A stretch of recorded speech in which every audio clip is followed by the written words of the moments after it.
Let's wait for others to join. We will start the class.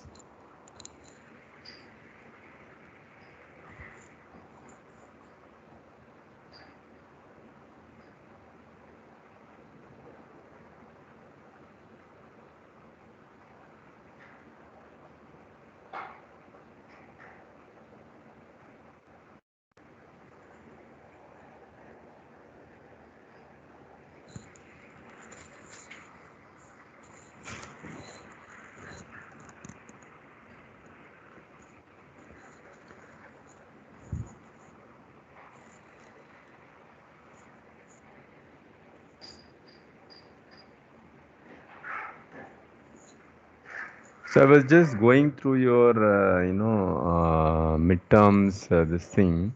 I think I'm not seeing the answer sheet from Shivani. Okay. So please let Shivani know that her answer sheet is not there in my mailbox as of now. The other thing is that, okay, let everybody join.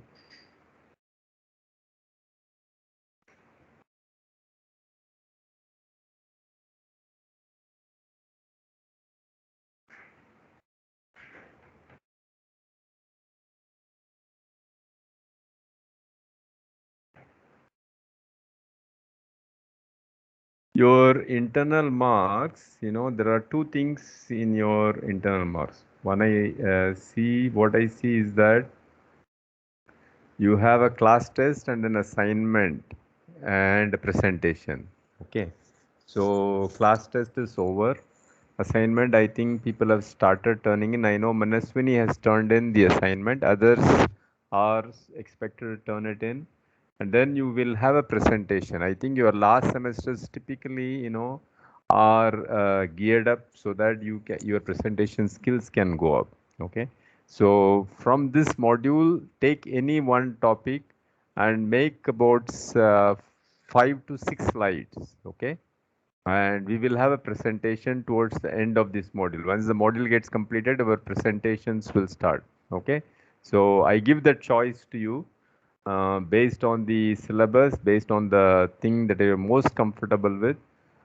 You could make about 5 or 6 slide presentation. Okay, but make sure that you are making a presentation not just for the sake of it. Okay, I don't want you people to say, put something on restriction enzyme and show that these are the 5 enzymes, these are the sites. That is not acceptable.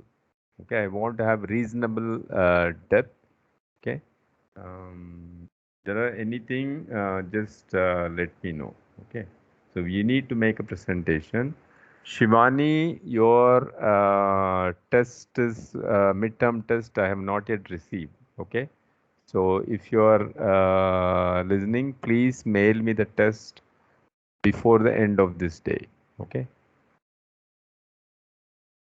All right. So we were, looking at gene silencing technologies, right? How do we silence a gene? We started with very simple-minded idea of antisense technologies, and then, we looked at RNAi, and then, people looked at talens, which was something that is unusual in this bacterial pathogen called Xanthomonas, right? It uses what are called as talens, a set of proteins that can recognize very specifically certain nucleotides. Okay, and then came CRISPR-Cas, right? RNA was something that was very commonly being used, and people still use it. Okay, and RNAi, the only issue right now is that it seems to be it seems to be catalytic, and then it can also generate off target effects, right? You may be targeting certain particular messenger RNA, but you can have off target effects because, as I said, many of these genes run into superfamilies, right? Many of them have lots of uh, homology. Some of them, even with the imperfect homology, can end up chewing up the RNA, and then that itself will act as a self-catalytic trigger, and so you actually have what are called as off-target effects. Okay, with CRISPR-Cas, it is much less. It's not that you don't have it; you have much less. Okay, and that's one reason why CRISPR-Cas has become the most favorite. Typically when few technologies come in, people look at the comfort levels, people look at the adoption, why certain techniques gets adopted very easily. It's possibly because of the reproducibility. For example, if you look at bacterial genetics, E. coli and Bacillus, Bacillus represents gram positive, E. coli represents gram negative. Both these bacteria were being used as model organism. Okay, they were pretty much being used more or less, or were being cited more or less frequently. Then suddenly, just out of the blue, E. coli became the most favorite model organism when it came to prokaryotic organisms. Okay, like that, you had RNAi, TALENs, and CRISPR, and people have used, people have gone ahead with CRISPR because it is easier. It has been adopted by many different laboratories. Okay, so CRISPR has now become the most this thing.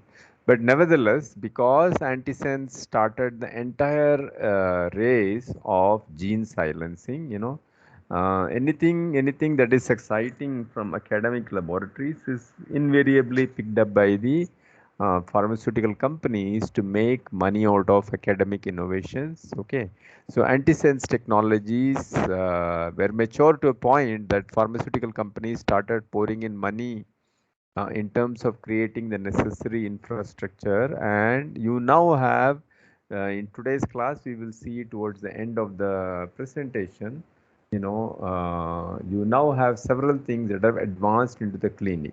Okay, and we also, if time permits, we will also hear a presentation from one of those companies that have advanced some of the antisense products into the clinical trials. Okay, so Shivani, are you there?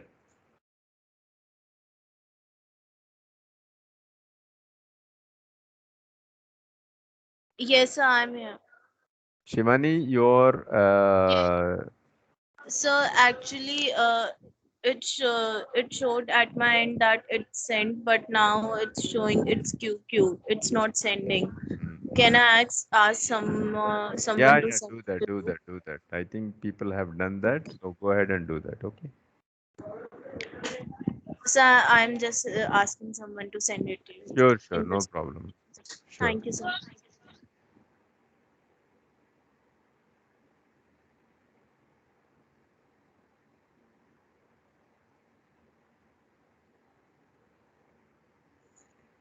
So in this thing, so when it comes to silencing a gene, as I said, there are three technologies that are are very prominent. One is this antisense technology, then you have RNAi, TALENs, and CRISPR-Cas. Right, four technologies, not three. So okay, antisense, you have RNAi, you have TALENs, and then CRISPR-Cas. These are four technologies that are very, very commonly used for silencing any gene, right? Any gene, right? The basis, the entire basis is that, it uses either RNA or RNA DNA hybrid or RNA RNA hybrid, and each of them are simply based on what we know very well, complementarity, right? Any sequence that you sent in will find a complementary piece of messenger RNA. It will bind to it, and then anytime a cell sees a double-stranded RNA, double-stranded messenger RNA specifically, it ends up chewing it up. It ends up degrading it. Okay, when it degrades, obviously the protein is not going to be made, and so you are going to see some effects, right? So typically in a clinical setting, right? Suppose let's say, as I introduce this, between say a normal cell and a diseased cell. Okay, let's just say it's the overexpression of say a particular messenger RNA that is the reason for the disease. All we need to do is knock down that messenger RNA, and you are probably going to restore the cell back to its the previous state. Okay, so we will start today's class with antisense technologies, how it started, where are we now, and then let's see if we can progress to this thing. So is my slide visible? Yes, sir. Okay. So the double-stranded nature of DNA with sense and antisense strand affords a natural means of silencing genes. Okay.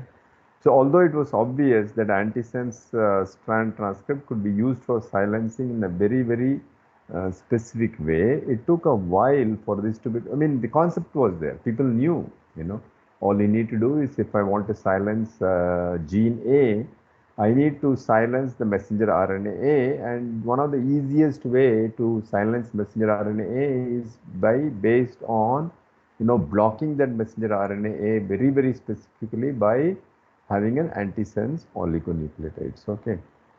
Oligonucleotides are nothing but short stretches of DNA or RNA. It could be a it's a general term, it's a generic term, right? It could be a short RNA or a DNA.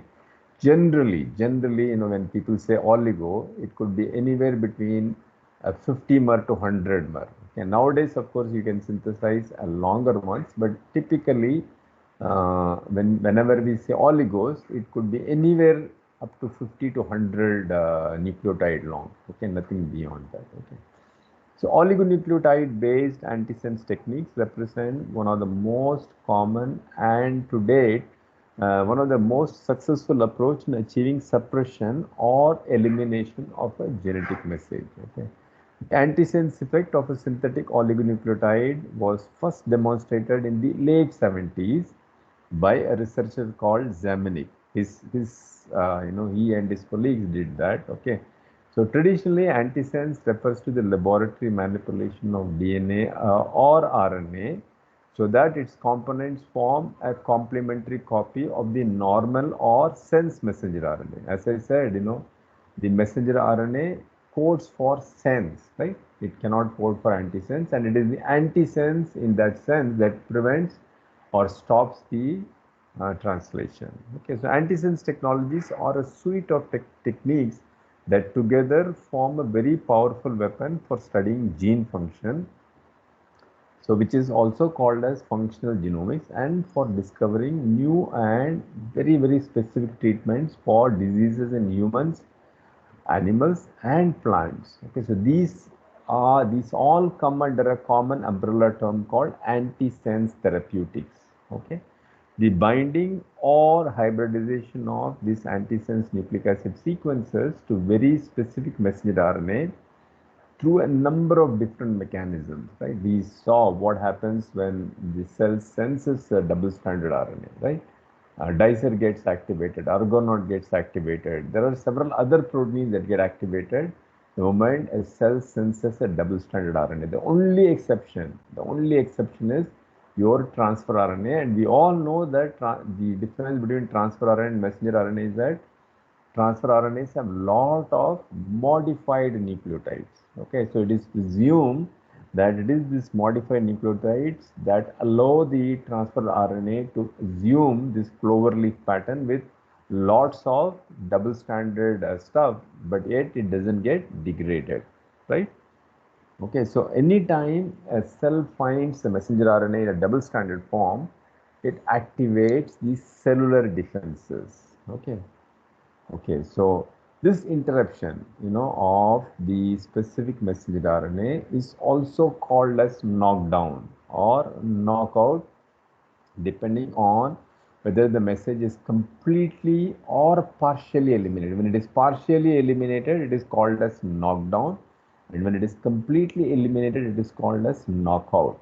Okay, and so in a sense, it allows for researchers to determine the function of a gene. See, although we say we live in an age of genomics where everything has been sequenced, even today, we still don't understand the function of certain genes in a phage called T4 virus.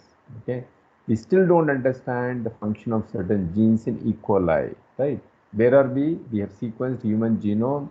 We pretty much know, what all gene it encodes for, but we still don't understand what are certain genes doing in a phage which has been sequenced maybe about more than 50 years ago. It's almost like 70 years, right? We still don't understand. So we are at a point where we still don't understand the functions of certain genes, and it is these techniques, gene silencing techniques, that have played a very powerful role in understanding the function of these genes. Okay, so basically, Zamanek and Stephenson synthesized a 13-mer oligonucleotide. The sequence of this is given here, which is complement to a portion of Rous sarcoma virus, okay, which infects chicken cells, okay, and measured the viral replication. So what basically they did was to take chicken cells in culture, infect them with Rous sarcoma virus, okay, and see what is the life cycle. How long does the virus take to double its number, right? And then you go ahead and introduce this oligonucleotide and then see, did it affect the viral replication? Did the numbers go up? Did the numbers come down? What is the effect? Okay. As we saw, the common sense, our own common sense tells, because I have blocked certain particular messenger RNA, okay, the virus replication should come down. One of the beauty of this system is that viruses, as we know, are packed with essential genes. There are basically very probably no non-essential gene there, right? So anything that you disrupt with the viral genome, it is going to show an effect, right? On the other hand, you could have other systems where you can have non-essential genes. You go ahead and try to knock down a non-essential gene, it is not going to have any effect, right? The virus or whatever test system, it's going to perfectly be fine. Okay, so it is just uh, taking the correct question, right? Asking the right question in the right system is very, very important, bro. So Rous sarcomovirus, it turns out, has no non-essential genes. Pretty much all genes are essential. So when you try to, make a small region of that double stranded, the cellular mechanism kicks in and degrades. So essentially, when this synthetic oligonucleotide was introduced into cultured fibroblast cells, which were infected with the RSV, the viral production was significantly, it was not 100%, but it was significantly inhibited. Something like 70%, 80% reduction. Okay, so that's a significant amount. Okay, so they correctly concluded that the oligonucleotide was inhibiting viral production by hybridizing it to crucial sequences and blocking them. Okay.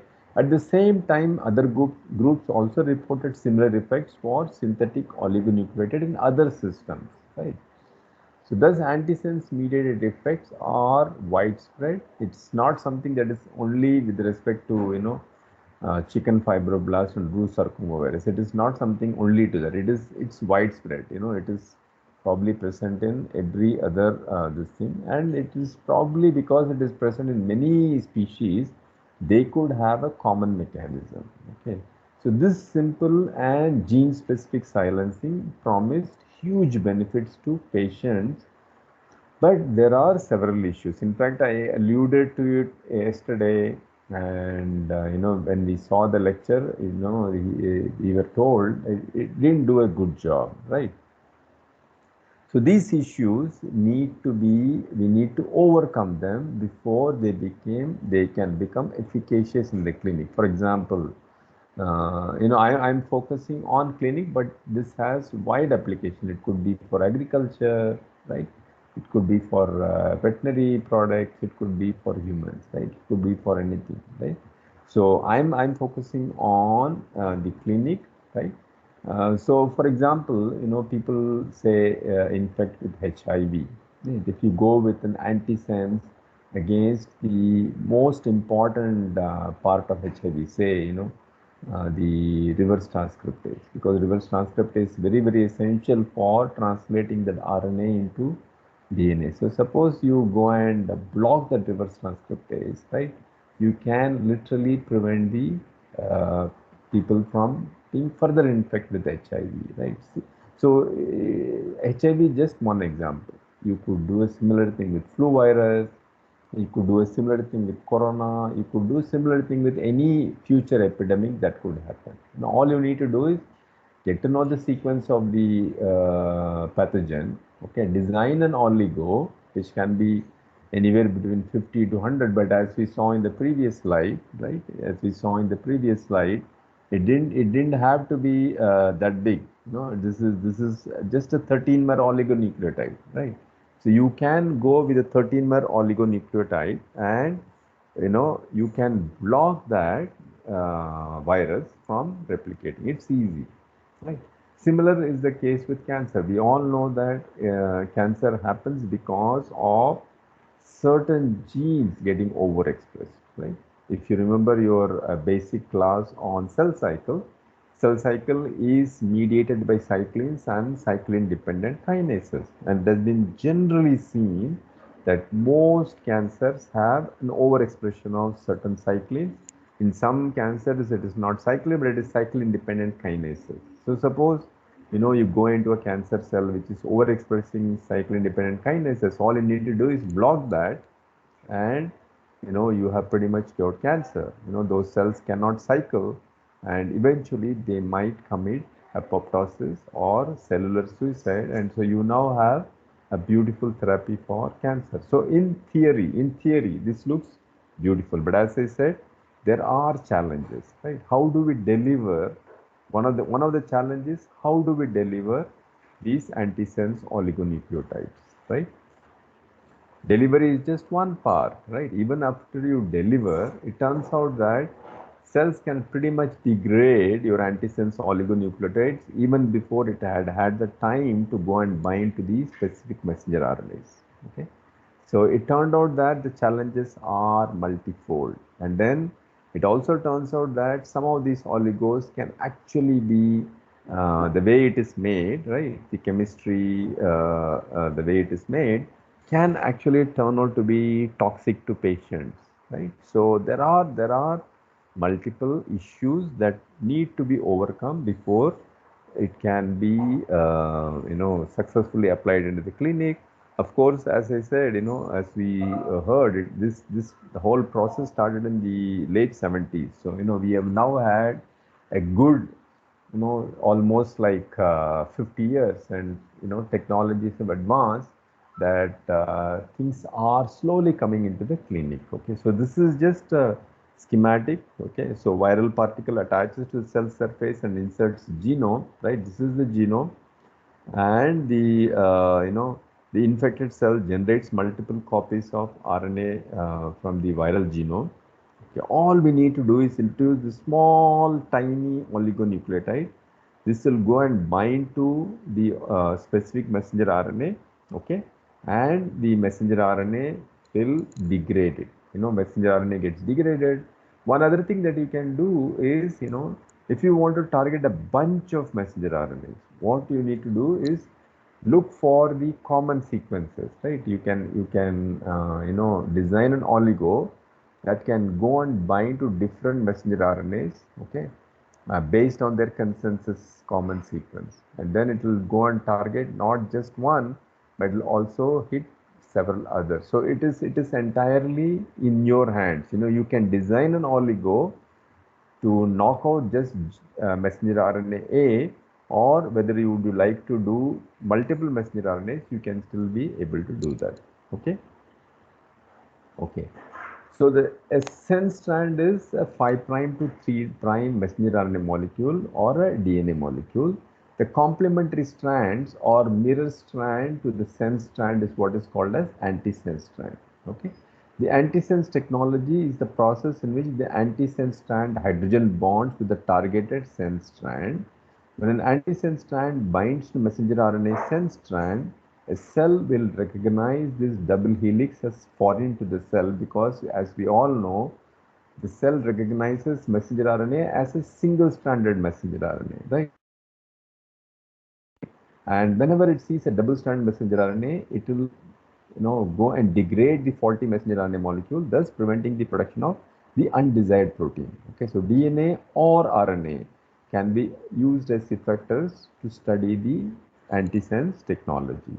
Okay, a DNA antisense molecule can be about 17 base pairs in order to function, and about 13 base pairs for an RNA. So now if you're using a DNA as an antisense, it needs to be at least 17 base pairs or 17 nucleotides long, and if it is an RNA, it needs to be at least 13 nucleotides long. Why is this discrepancy between DNA and RNA? We don't know. We don't understand. We just think that this works beautifully when it is at least 17 nucleotides long for DNA, and when it is at least 13 nucleotides for RNA. Okay.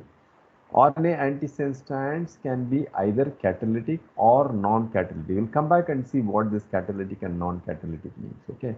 So the catalytic antisense strands, also called as ribozymes, which will cleave the RNA molecule at specific sequence. Okay. So a catalytic RNA will bind to its sense strand and it will cleave. You don't need dicer, you don't need, any other molecule, right? This itself, the RNA molecule itself will cleave. Okay, that is why it is called as RNA plus enzyme is what is called as ribozyme. I'm sure you would have been, introduced to that. Okay, a non-catalytic RNA antisense strand basically blocks further RNA processing, and therefore it interferes with translation because ribosomes cannot take a cannot translate a double-stranded messenger RNA, right? So antisense effects are mediated by multiple mechanisms, and it depends on the effector used. That is, are you using a catalytic RNA or are you using a non-catalytic RNA? Okay. Did I make myself clear? Yes, sir. Okay. So, Yeah. can you repeat the DNA antisense part? I didn't understand. Okay. Okay. Um, so you can use when you're designing an antisense oligonucleotide, right? You can use either a DNA or RNA as an antisense, right? What is the difference between DNA and RNA? It is the presence of T in when you are synthesizing an oligonucleotide. If you have synthesized T, it'll the rest of that is same, right? So many people, will prefer DNA as an antisense rather than RNA because the stability of RNA is RNA is a very unstable molecule. RNA can get degraded very quickly. Okay, even if you do a minor mistake, your RNA can get degraded very quickly. So many people will use antisense DNA, but there are few people who have used RNA as an antisense strand. Okay, the only thing is that when you design an antisense RNA, it needs to be at least 13 nucleotide long. And when you're using DNA as your antisense, it needs to be at least 17 nucleotides long. Why is this difference? We don't understand. All we know is it works beautifully if your RNA is at least 13 nucleotides long, or when your DNA is at least 17 nucleotides long. Okay? Does it answer you? But sir, DNA is itself like double stranded.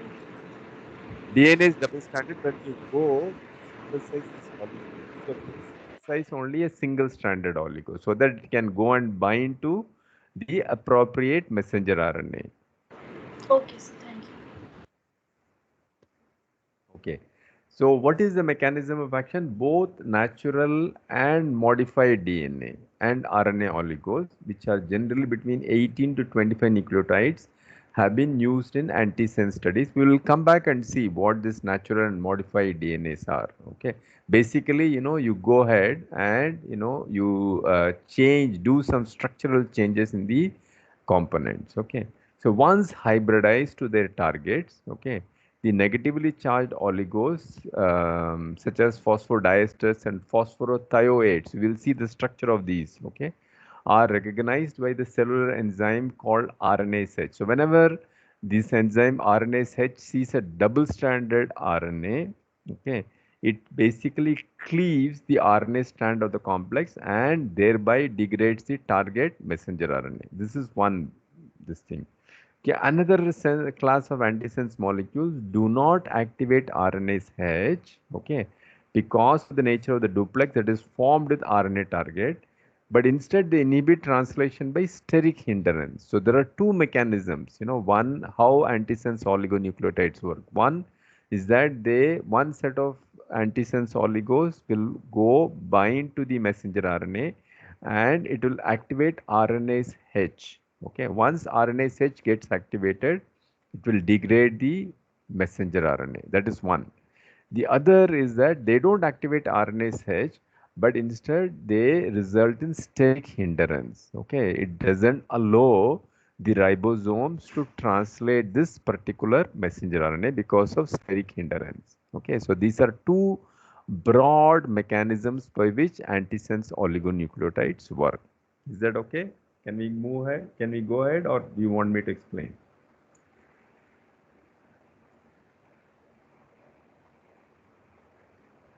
Yes, sir. Okay. Okay, one other class interferes with the splicing of pre-messenger RNA, preventing the export of mature messenger RNA to the cytoplasm. So essentially, when you interfere with the process of splicing, that means, you are your intron exon removal, right? That process is compromised because of the use of certain oligonucleotides, okay? And so the messenger RNA, mature messenger RNA, doesn't come out of the nucleus. It is somehow stuck inside the nucleus. Okay. So that is one other way by which you can interfere with this. Okay. So modified nucleic acid derivatives such as morpholinonucleic acids, 2' O-methyl. We all know, the 2' will have a hydroxyl group in RNA, and 2' will have a deoxy group in the DNA, right? You have 2' O alleles, okay, and locked nucleic acids, peptide nucleic acids. These are the different, changes that you can do to modify the DNA so that you can address certain problems. Okay, that is what we are going to look in the coming slides. Okay, so this is typically what happens, what I had described to you, the antisense oligonucleotide. So this strand, right, can be either a DNA or RNA. Okay, it's going to be a single stranded DNA or RNA. Okay, this will go and bind very specifically to target RNA, and then once it binds, it activates the RNase H, and RNase H will cleave this messenger RNA. Nothing happens to this, right? Nothing happens to it. It cleaves only the messenger RNA. Okay. Steric hindrance. So this RNase H is now free to go and bind to another messenger RNA. The same messenger RNA. Each cell will have hundreds of messenger RNA, right? It will go and bind to the specific messenger RNA, and this is how it becomes catalytic. Okay. The other thing is that it doesn't activate RNase, but instead what it does is that it possesses steric hindrance. Okay, steric hindrance, and so this cannot be translated. Okay, the third is the ribozyme or deoxyribosome, where this RNA has a catalytic activity and it cleaves the target RNA. Okay, so these are three mechanisms by which your antisense oligos work. Okay, is that clear?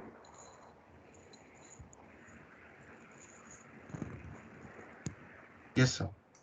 Yes, sir. Okay. All right. So you can do couple of things. One is go with long double stranded RNA. You can have synthetic SIR. So this is something that happens within the cell. Okay, within the cell you have long certain regions get transcribed and translated, and it forms what is called as long double stranded RNA. You also have what are called as short hairpin RNA. This is, there's a perfect complementarity, and then you have certain regions, where there is no complementarity, so it becomes what is called as a hairpin. Okay, so these are called as short hairpin RNAs. Okay, and then you can have synthetic siRNAs. So what we are talking in antisense oligonucleotide is this region, this part, okay, also called as synthetic siRNA, small interfering RNAs, okay, all of them, right? All of them, whether it is double-stranded RNA or short hairpin RNA, this is, the substrate for dicer.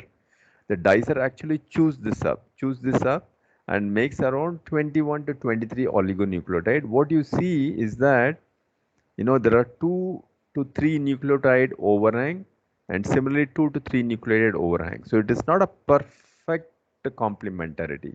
At the 5' ends, you always have 2 to 3 nucleotide overhangs. Okay, this is what is taken up by RISC, okay, or the RNA induced silencing complex, okay, and it basically unwinds one of the passenger. So you now have one is called as the passenger strand, other is called as a guide strand, right? So guide strand is kept and the passenger strand is degraded. The guide strand is what is used by the RISC complex to go and search for homology, right? And when it finds the homology, it basically cleaves the target RNA, right? So it doesn't matter, it doesn't matter whether you are using a double-stranded RNA or double-stranded DNA or synthetic, oligonucleotide. It goes through this particular mechanism. Okay.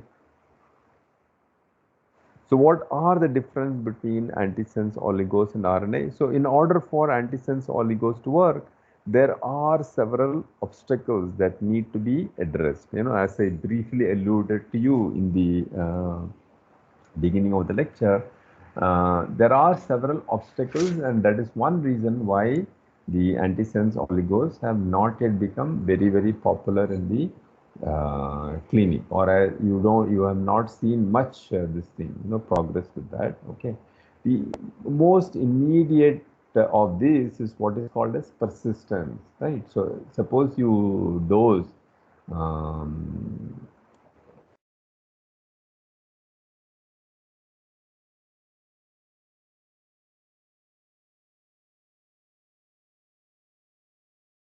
blink of an eye. Okay, so we don't know how long are they stable. They are probably not being very stable. Okay, and synthetic oligos are foreign to the cells into which they're introduced, and they immediately become the prey for endogenous nucleases. As I said, along with RNA cells, the cell is actually loaded with many different kinds of ribonucleases. Okay, and so it actually, becomes a prey for those. Okay, if synthetic oligonucleotides were to persist in the cell for them to accomplish their task, they would have to be protected from all these endogenous nucleases, right? So that is one thing. So persistence is one thing. Okay, so how do you prolong the persistence of this antisense oligos? If you remember your GCMB 203 class, which was on basics of molecular biology, where we studied the structure of DNA, RNA, and all that. This is a pentose sugar. This is a 2' hydroxyl group. This is a 3' hydroxyl group. This is the 4th carbon. This is the 5th carbon, right? This is the base, right? So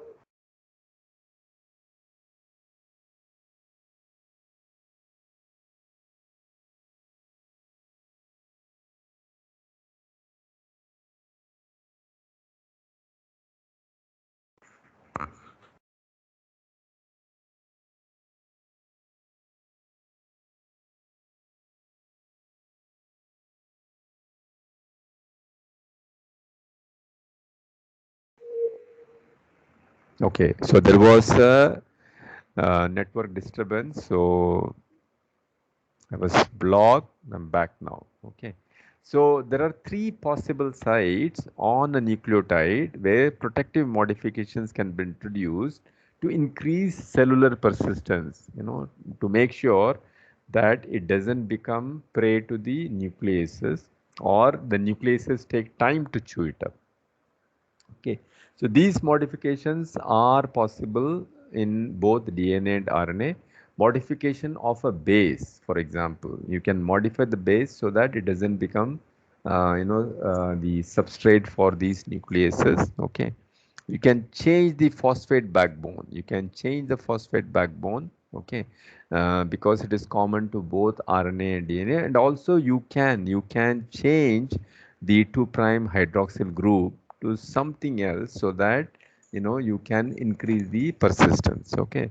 So the trick involved in protective modification of nucleotides is to introduce an alteration that is protective against this nuclease degradation, so so that it doesn't get degraded.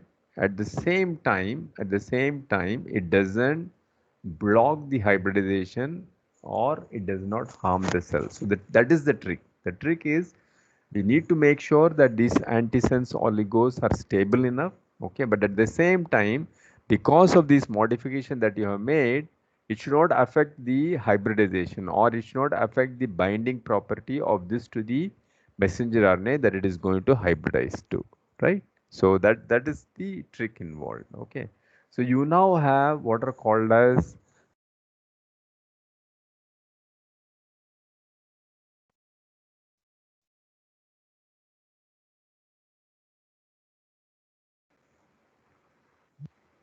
okay. The first breakthrough in increasing cellular persistence was achieved by replacing one of the non-bridging oxygen atoms in the phosphate backbone with a sulfur atom. You are seeing this. You are seeing this. So if you see the previous one, you have oxygen. Okay, this oxygen was replaced by a sulfur. Okay, and these are called as phosphorothioate. Okay, thio group we all know has sulfur in it. Okay, so called as phosphorothioate. Okay, not only increased resistance cellular nucleases, but also resulted in increased serum half-life of up to 10 hours compared to the unmodified oligonucleotide. So when you had an oxygen group in this, it was stable for about 1 hour, but the moment you made it into the sulfur group, phosphorothioate, it increased the half-life in the serum by about 10 hours. Okay, and one group of people led by Matsukara demonstrated that phosphorothioated oligonucleotides were effective against HIV-1 replication in cultured cells. Okay, so they were able to show in vitro in cultured cells that these oligonucleotide can block the replication of HIV. Okay, so this was the first generation antisense oligo. So the first generation antisense oligo basically had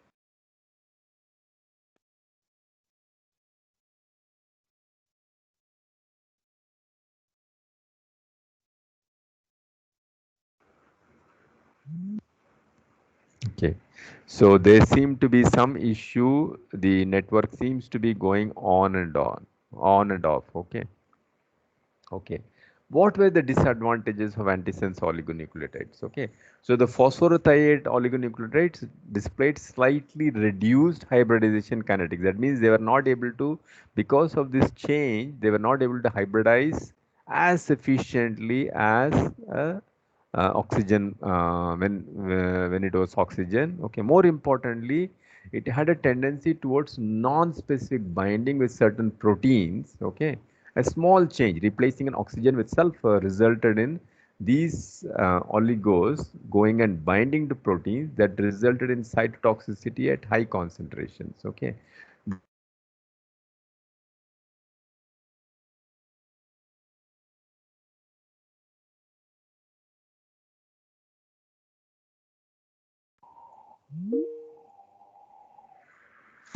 Okay. So persistence was one issue, half-life was another issue, toxicity was another issue.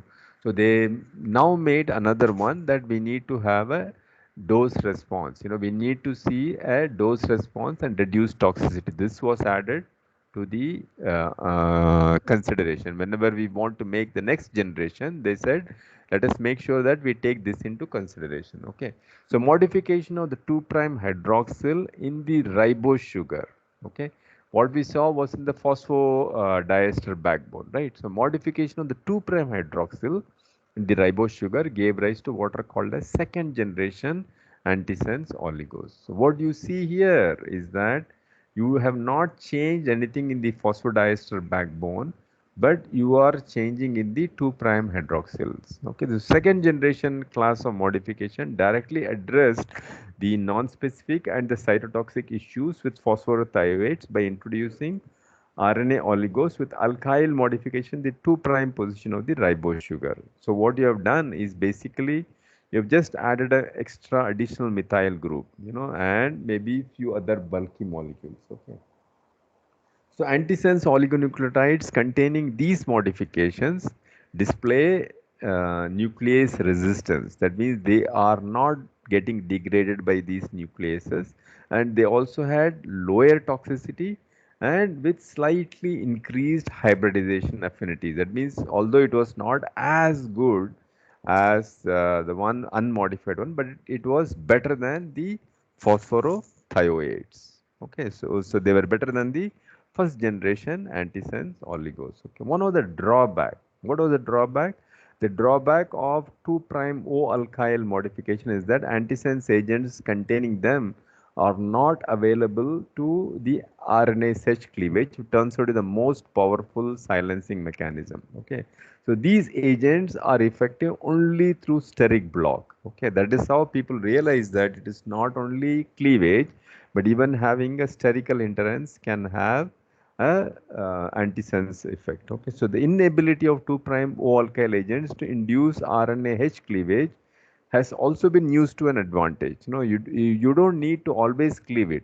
Just by having a steric hindrance, you can have, if you can block it, there's nothing like it. Okay, so the 2' O methyl oligonucleotides. So instead of 2' O alkyl, you now have 2' O methyl oligonucleotides have been used to increase the expression of desired alternate splices in certain proteins by suppressing the undesired splice variant. Okay, so this is typically what we see with beta globin. Okay, when people have beta thalassemia, okay, they are making wild type or they are making the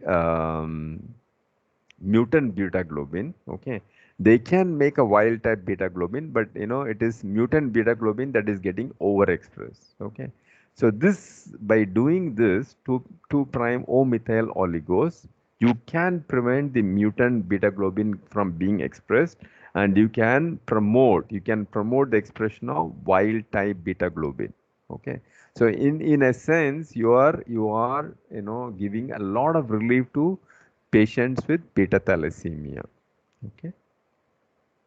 Okay. Then it came the third generation oligo. Since RNase H cleavage is the most desirable mechanism for antisense effect, and since 2' O alkyl modifications are desirable for nuclease resistance, hybrid oligonucleotide construct incorporating both the characteristics. That means the best of both the first sense and the first generation, the second generation.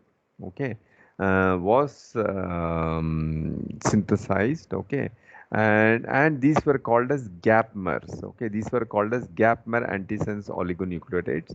What is a gapmer? A gapmer contains a central block of deoxynucleotides sufficient to induce RNase H cleavage, but it is flanked by blocks of 2' O methyl modified nucleotides that protect the internal block from nuclease degradation. Okay, so there is you are achieving both the goodness of the first generation and the second generation. So you have modified the 2' position with different kinds of modifications, so that your RNase H cleavage is partly there, but you also have a steric hindrance. So it is a combination of best of both the worlds. Okay. These chimeric oligonucleotides have been promoted as an answer to yet another antisense issue, the phenomenon of irrelevant cleavage that occurs when short stretches of nucleotides can bind promiscuously. That means, it can be based on short homology. Okay, we are sending in about 21 to 23 nucleotide long. Okay, and it need not be all the 23 need not be complementary. Even if say 10 or 12 or 15 nucleotides are similar, it can go and cleave it. Okay. So the 20-mer phosphorothioate oligonucleotide that targeted a 3' untranslated region of protein kinase C alpha gene Okay, this is something that is frequently overexpressed in cancer. Okay, due to strong similarity, this agent also knocked down what is called as protein kinase C zeta. Okay, because of a 11 base pair homology between these two genes. So, in a sense, you are now able to knock out not just one, but you can knock out multiple genes. Okay, shorter targeted central sequences bound by modified RNA nucleotides that are unable to induce RNA-seq cleavage solve this problem to certain extent. That means if you want to specifically target only one but not anything else, you can still do that. Okay.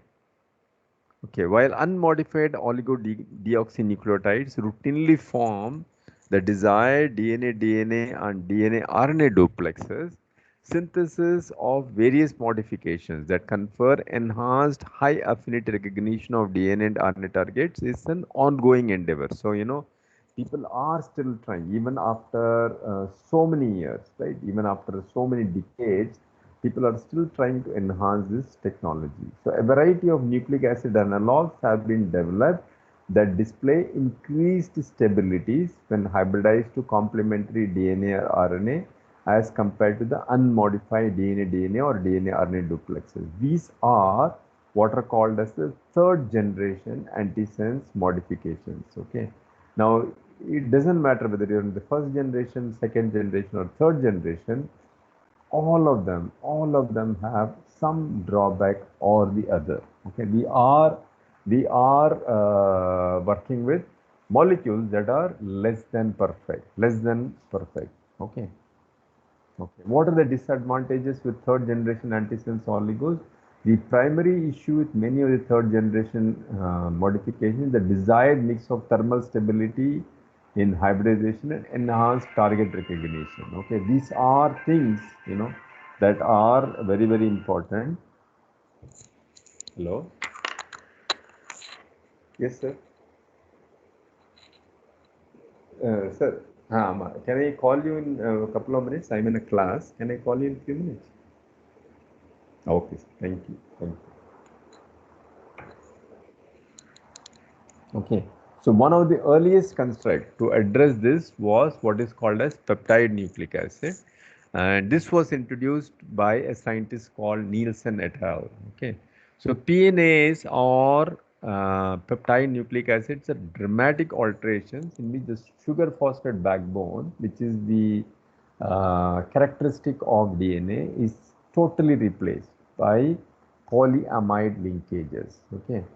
While these constructs afford increased stability and favorable hybridization kinetics with the complementary messenger RNA, they still suffer in the sense that these modifications render them resistant to RNA-seq cleavage. Okay, and also there is an issue of solubility, right? They are not soluble, and if it is not soluble, it is not going to have any therapeutic effect, and also delivery difficulties. How do you deliver these oligos into tissues deep inside the body?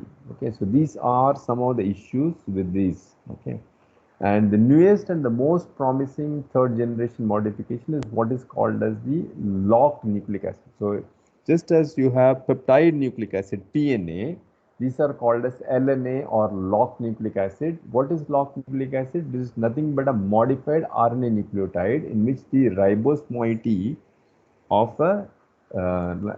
this locked nucleic acid is modified with an extra bridge connecting the 2' oxygen. This is the 2' oxygen, which is now connected to the 4' carbon. Okay, and LNA nucleotides can be mixed with DNA or RNA. Whenever desired, they will hybridize with DNA or RNA according to the Watson-Crick base pairing, and such oligomers are synthesized chemically and are now commercially available. And locked nucleic acid display remarkably increased thermodynamic stability with enhanced nucleic acid recognition. So this modification of linking the 2' oxygen to the 4th carbon did not alter the property of this from hybridizing to the specific messenger RNAs. Okay. LNA nucleotides increase the sensitivity and specificity of expression in DNA microarrays, in fluorescence in situ hybridization probes, in quantitative PCR probes, and several other molecular biology techniques that routinely use oligonucleotides. Okay. For the in situ detection of microRNA, the use of locked nucleic acid is currently one of the best and most efficient method. And using locked nucleic acid based oligonucleotides therapeutically is an emerging field in biotechnology. So this is having direct relevance in the clinic. Okay. A Danish pharmaceutical company called Santaris Pharma owns the sole patents or sole rights for therapeutic use of this locked nucleic acid technology, and is now developing a new locked nucleic acid based hepatitis C drug called Miravirsen, which targets a specific microRNA called microRNA 122, and this is now in phase 2 clinical trial. And then it has passed all this preclinical studies. It finished phase 1 clinical trial, and it is now in phase 2 clinical trials. Okay, so that means it's a fairly advanced this thing. So this just shows structurally, what the difference is between the locked nucleic acids, the morpholinase, and the peptide nucleic acid. So this is the structure of a typical DNA, right? You have a base, you have a pentose sugar, you have a 3' hydroxyl group, which is now linked to the previous phosphate, subsequent phosphate forming a phosphate diester bond. What happens in locked nucleic acid?